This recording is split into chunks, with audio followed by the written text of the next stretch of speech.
Hello, my name is John, and on this video I'll be explaining the difference between his with apostrophe and his, H-I-S, no apostrophe. Alright, so for the quick explanation, I have these examples right here. So we have his with apostrophe. In reality is he is. It is the contracted form. It is the contracted form of he is. And what is his? It is the simple present of the verb to be. More specifically, the simple present of the verb to be in third person singular. Here I have some examples of good uses of the form of his with apostrophe.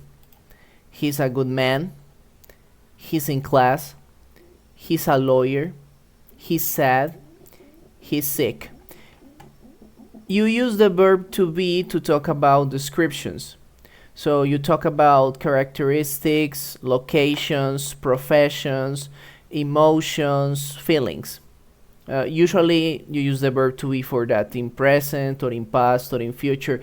It is a descriptive verb, so you use it for descriptions.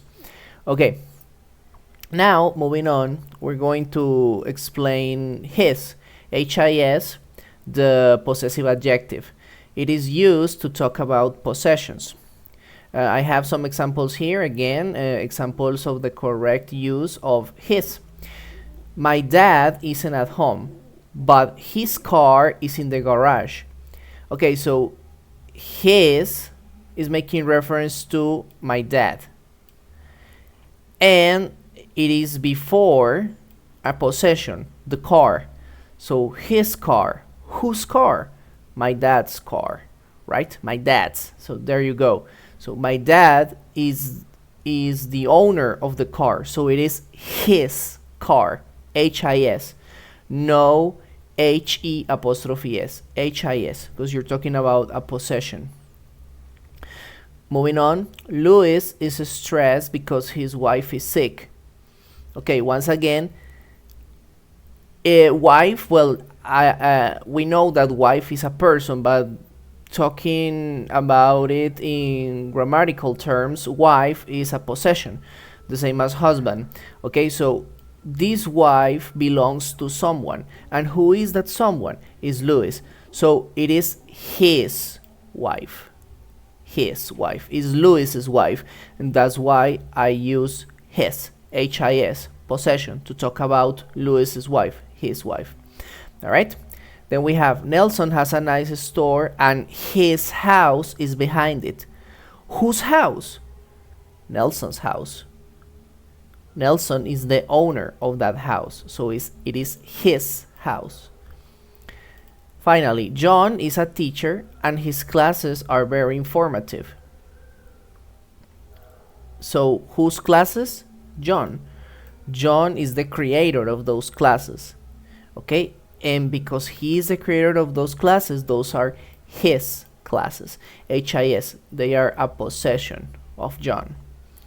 Okay, all right, so that's it. That'll be everything for the quick explanation. If you want to stay for a little longer in the video, I'm going to write more examples and I'm going to explain a little more in depth this topic. Okay. So first of all, I'm going to erase all this. Okay, and let's go with some examples of his. Okay, some examples of his. All right, so in this case, I'm going to write longer examples with more information, so they are more contextualized and you can see a better use of his. Okay, so because this is a third person singular,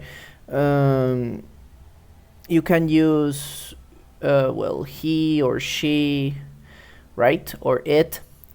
But one of the problems that I have with he, she, or it is that you can write good sentences and good examples with them, but they are not totally contextualized. Because if I write, for example,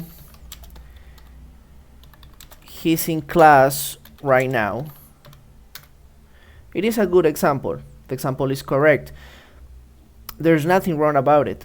But the only problem that we have with it is that we don't know who is he.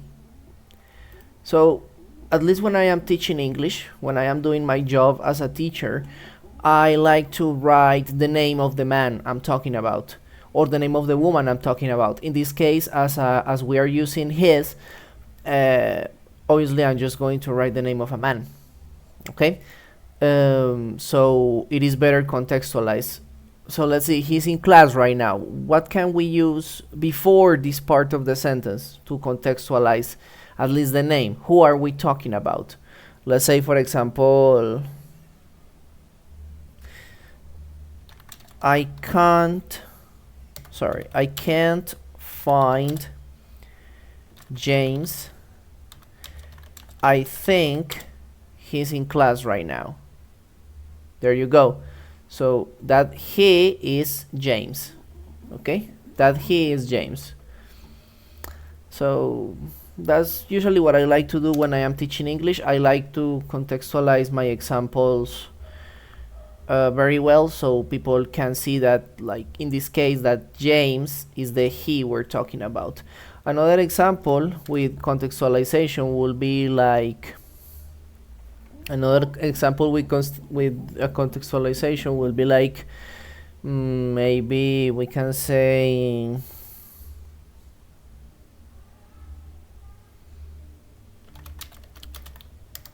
I was thinking about inviting Juan to the party. Wow, this example is, it got pretty long. So I was thinking about inviting Juan to the party, but he's sick. That's it. All right, so this his is Juan. Let's continue with another one. Maybe, well, I'll try to have a shorter one, a shorter example.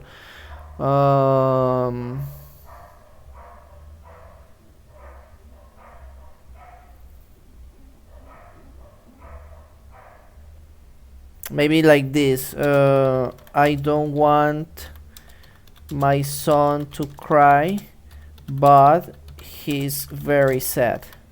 Okay, this is a shorter example. So in this case, he is my son. You see?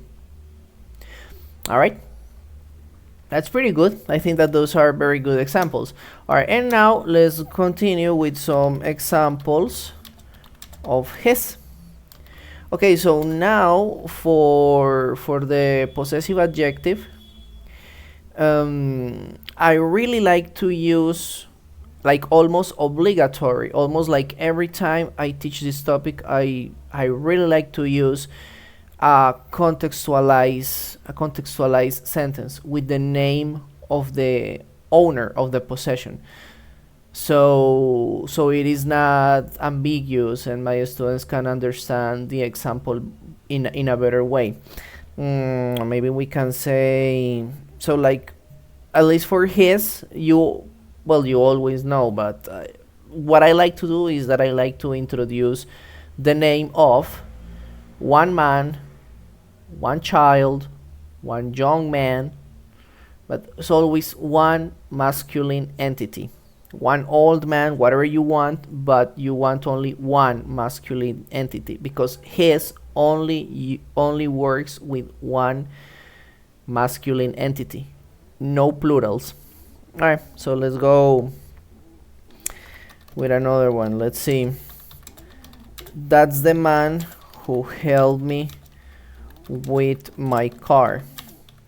His name is Martin. There you go. Excellent. So his is making reference to the man. And we have Martin, whose name is this one. It is the man who helped me with my car. That's Martin.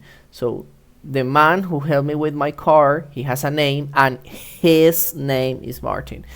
HIS, possessive adjective, because you are the owner of your name. The name belongs to you, so it is his name. His name is Martin. All right. Let's continue with another example. Maybe we can say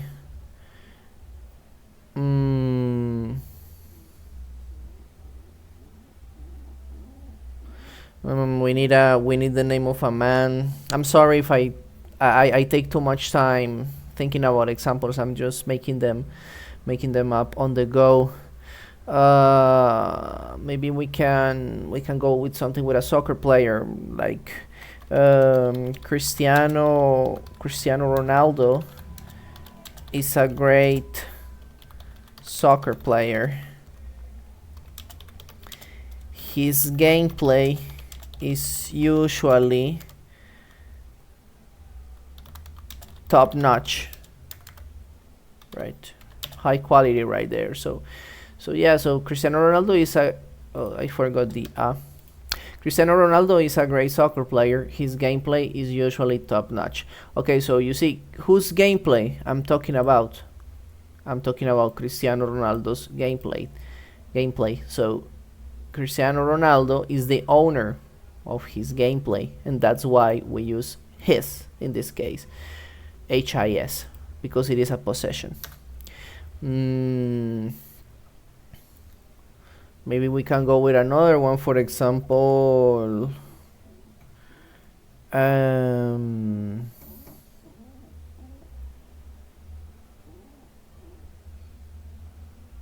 maybe we can go something like this. The baby is smelling bad because his diaper is soiled, right? I don't remember if diaper, is that the correct spelling? Diaper? Let me check here. Yeah, that's the correct spelling. It is a word that I don't use very often, so I don't know the correct spelling. But anyway, so the baby is smelling bad because his diaper is soiled. Okay, so we're talking about a male baby, a baby boy. All right, and that's why we use his, because it is a masculine entity, and also because we're talking about the baby's diaper. So the baby is like the owner of the diaper, so it is his diaper. All right, the baby is wearing the diaper, so it is his diaper. The baby is smelling bad because his diaper is soiled. Okay, I think that this is enough for the examples. I just wanted to explain a final thing, and it is that people usually confuse his and his because the pronunciation is the same. So they are going and they usually make this mistake, obviously, like when they are writing. Usually when I'm checking social media and I'm checking some comments, I see people using his instead of his, right? So they write it incorrectly because his and his has the same pronunciation. So if you do that, well, maybe you can use this video to practice the correct use of his, HE''S, and his, HIS. Okay, all right, that'll be everything for now. Thank you very much if you stay until the end, or thank you very much if you click on the video. I'll see you in another occasion. Goodbye.